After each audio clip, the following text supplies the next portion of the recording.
האלוף עמרם מצנע מינה צוות מיוחד לבדיקת אירועי הדמים שהיו הבוקר בכפר הערבי נחלין שבנפת בית לחם. בעימות אלים שהיה הבוקר בכפר נהרגו 4 תושבים ו12 נפצעו, 2 מהם קשה, כך מסר דובר צה"ל. תושבים ערבים סיפרו שיש לפחות עוד 2 הרוגים ושמספר הפצועים הוא לפחות 20, מהם 8 פצועים קשה.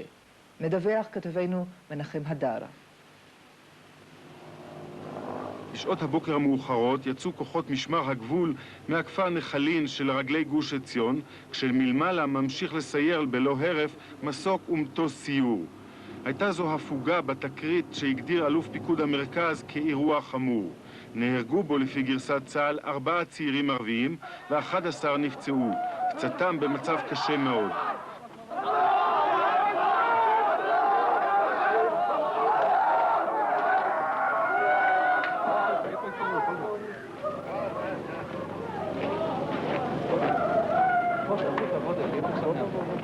אל בית החולים חוסיין בבית ג'אלה הובלו תחילה הפצועים וההרוגים. במקום התאספו עשרות מתושבי הכפר, בתוכם היו גם עדי ראייה. الساعة 1:30 البلد كانت مطوقة. طبعا بالليل. في الليل طبعا الصبح شو 1:30 في الليل. دخل فيها لند جيش لف البلد وطلع. الساعة 4:30 بدوا طخ في الناس. اللي يطلع طخوه. يعني مش بضرب في حجارة طخوني، مش بسوي مظاهرة طخوني، خلاص بدهم يقتلوا. جيش ولا مستوطنين؟ جيش ومستوطنين مع بعض. الجيش في الدبابات والمستوطنين على الأرض. كم 5 ماتوا و30 ل40 جريح. الساعة 4:30 الصبح اجوا 6 جيش قالوا لي تعال لهون. دخلوا علي على البيت، على باب البيت. أول واحد ضربني هنا. مسكت فيه بقول ليش بتضربني؟ أنا زلمة 45 سنة، ليش بتضربني هنا؟ الثاني ضربني هان. بتطلع على هذاك الا واحد بضربني على ظهري. اجين بنادي فزعن ولا سبب، بدون سبب هيك، بدون سبب. ليش؟ ما حدا بيعرف. بقول ليش؟ מה שברור, והכפר נחלין הוא כפר מיוחד בהתנהגותו. הכניסה שלנו אל הכפר הייתה כתוצאה מכך שמהכפר הזה יוצאות חוליות אל הכביש הראשי בין בית לחם לחברון ואל הכביש המוביל להדר ביתר. באחרונה נזרקו בקבוקי תבערה, יידויי אבנים על רכב ישראלי, ועל כן החלטנו להיכנס לכפר. מדיניותנו בתקופה האחרונה היא להימנע ככל שניתן מהתחככות במקום שאין צורך בזה. ועל כן אנחנו נכנסים באמת פחות לכפרים. הכניסה לכפר הזה הייתה במטרה ברורה, מוגדרת, והכוח ביצע את משימתו. אנשי משמר הגבול מנפת בית לחם הם אשר ביצעו את הפעילות היזומה בנחלין. לפי גרסת מוכתרי הכפר, כוחות משמר הגבול התגרו פעמים רבות בזמן האחרון באנשי הכפר ונשותיהם. צה"ל טוען כי אנשי משמר הגבול לא היו כלל בכפר בזמן האחרון, אלא נכנסו לפנות בוקר לפעילות יזומה בכפר שאנשיו הטילו בקבוקי תבערה ואבנים בכבישי האזור.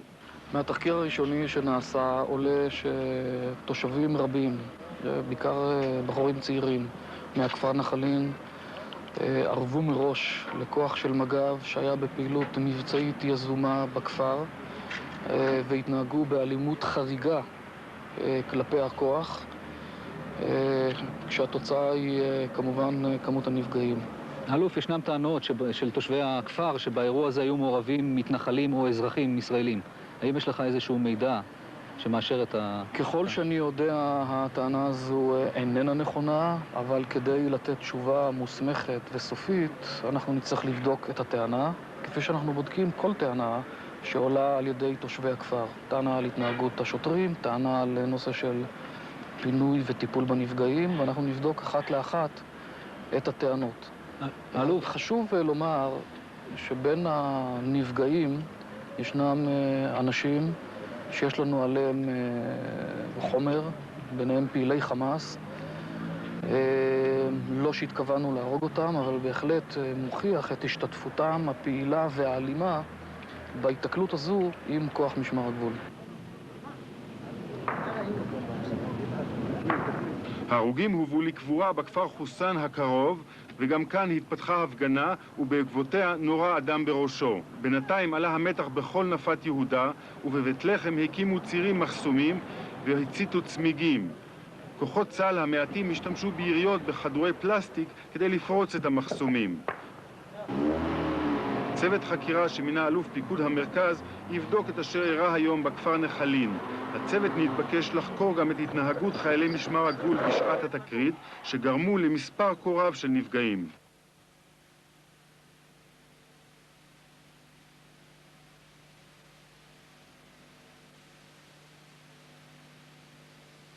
says 4 Arabs were killed, at least 11 wounded today when Israeli troops raided a West Bank village and ran into a violent mob.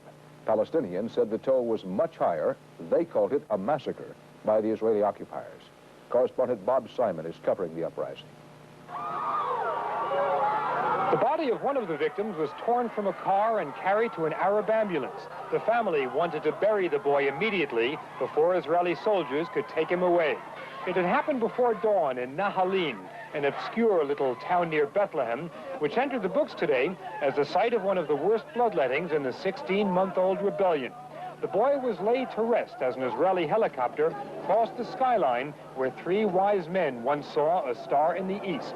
The normally moderate mayor of Bethlehem associated himself with the faces of fury in the streets. I call it a massacre because it is a massacre when soldiers begin to shoot indiscriminately. I heard a war outside. A nearby emergency room began to resemble a field hospital as the wounded kept streaming in. Villagers said other casualties had been carried to the hills to escape arrest. Meanwhile, Bethlehem began another day of rage as an angry crowd swelled through the narrow streets. The army maintains that the murderous cycle started turning today when a paramilitary unit entered Nahalin to make some arrests and was stoned by a mob. They were attacked in the entrance to the village before they even started with their mission. The army imposed a curfew on the village and ordered an investigation into the incident. Villagers say they were provoked and attacked because of their political sympathies. Because the young people say PLO, Israel no, and we are support PLO. This is the reason. In Bethlehem, soldiers took some people from their houses, others from the streets. Bethlehem today was the wrong place on the wrong time. Today's toll did not surprise doctors and UN observers here who've been saying that more and more weapons are being fired these days by more and more Israelis, soldiers, settlers, and policemen, on what's becoming the increasingly wild West Bank of the Jordan. It sometimes seems as if anarchy has been loosed upon the territory, with the people of the book writing their own laws. Israeli settlers are increasingly involved in what appears to be recreational shooting in an outdoor gallery with moving targets. Soldiers seem to fire more quickly these days. There are more bullets, there's more hate and more desperation, as the vision of a settlement often seems to be disappearing behind a thickening cloud. Bob Simon, CBS News, Bethlehem.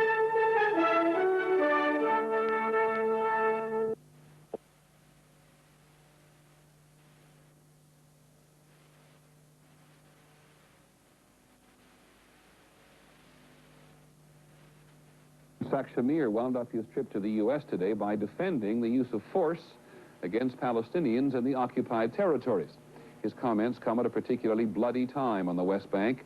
At least 4 and perhaps as many as 6 Palestinians were killed and 20 others wounded overnight in an Israeli raid on a West Bank village. And that raid appears to have triggered the events of today. Here's ABC's Dean Reynolds. As word of the Palestinian casualties spread, trouble erupted in and around Bethlehem, with protesters taking to the streets and paying the price for defying the army.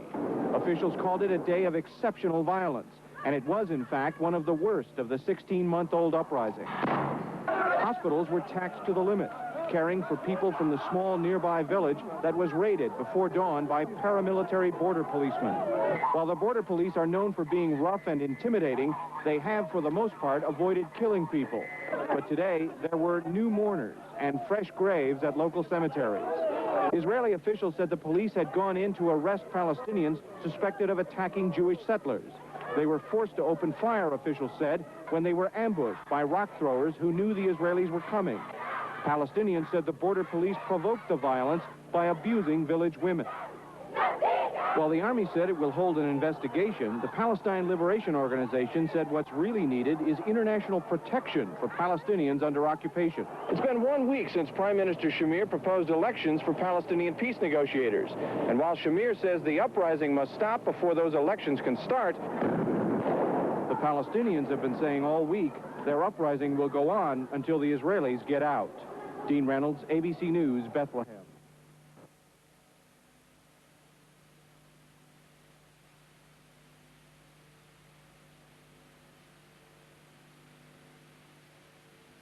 Bloodiest days yet in the 16-month Palestinian uprising. At least 4 Palestinians are dead tonight, 20 wounded after Israeli police raided a village in the occupied West Bank. NBC's Martin Fletcher reports now on what's known and what's not. The details aren't clear, and the army says it's investigating. But Palestinians say Israeli border police drove into their village in the middle of the night to arrest leaders of the uprising, got attacked, and opened fire. They called it a massacre. Rioting broke out in nearby towns and villages. The army put the whole area under control. Wounded were shot in the upper body, not in the legs, which regulations require. It was the 3rd time in a week their village was raided. The day before the shootings, village leaders had complained to officials about border police behavior. It isn't clear whether the attack was a response. So many dead and dozens wounded raises tough questions about the activities of the border police. It smacks more of indiscriminate shooting than self-defense.